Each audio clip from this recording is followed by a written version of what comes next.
I was once told that walking through a doorway could cause someone to forget even the most precious memories they had.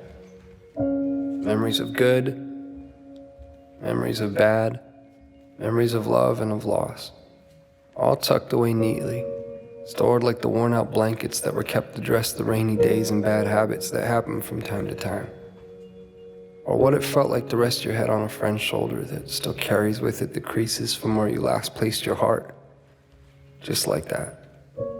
Gone within a single step. As somehow 3 beams in an imaginary line drawn across some old aching floorboards were all that stood between you and the infinite silence of the very things that once colored your mind with sound. It's funny. You can make yourself believe almost anything if you think about it for long enough. Was that you? Was that you? I was once told that the love I felt beating inside my chest was nothing more than my mind playing an unfair trick on my heart. And like a pair of dice dancing along the uneven pavement, their fate, much like yours or mine, had already been decided.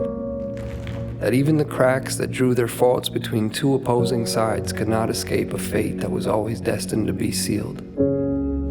To think that someone could actually believe that the swelling tides of my heart were no more than an anxious highway of ins and outs anchoring my imagination to the castles I've been building in the sky. Well, maybe they are the crazy ones. Then again, I have been known to misplace my hope in the way things fall.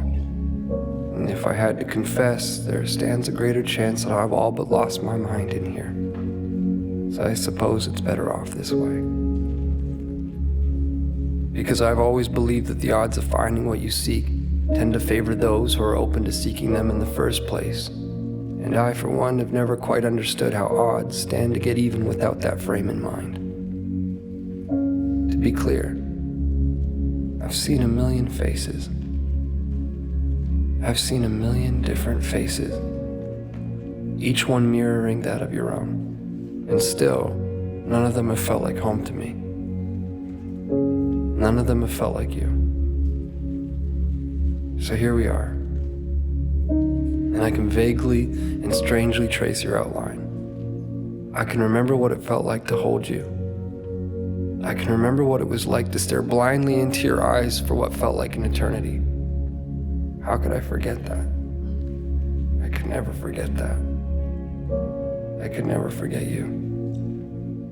No matter how long it takes for my words to make their way through the vastness of this place we've called home, I unto you and you unto me, I say them and will continue to do so. Day after day, night after night, never knowing if you'll actually hear them. There's no place for time here. Just overlapping moments where I thought I'd found you, or I thought I heard the sound of your breath, or I felt your heart as it waited patiently for mine, retracing the steps that we left in the life before last, before our eyes closed, before the great divide, before a doorway stood between you and me.